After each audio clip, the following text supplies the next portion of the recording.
Today was cold and gloomy, so I made spicy chicken noodle soup, and I want to show you how because it's the easiest and most delicious soup ever. I softened the onions, carrots, and celery for about 4 minutes in olive oil, of course. I add lots of fresh garlic, thyme, sage, and rosemary, and about 1 tablespoon of Calabrian chili peppers. This thing is so good, but it is spicy, so maybe start with like 1 teaspoon and work your way up. And if you can't find this, which you should be able to online, you can always use red crushed pepper or chilies. I added about 1 tablespoon of that chicken bouillon paste.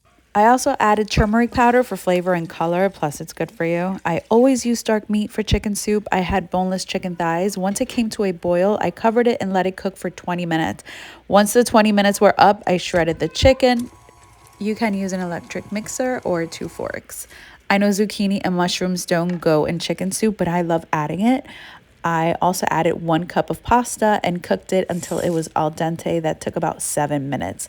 I turned off the heat after the 7 minutes, added a lot of kosher salt, remove the sage and the sprigs of rosemary and thyme, add some fresh parsley, give it a stir, serve it with some garlic bread, and you will have the best meal ever. Enjoy!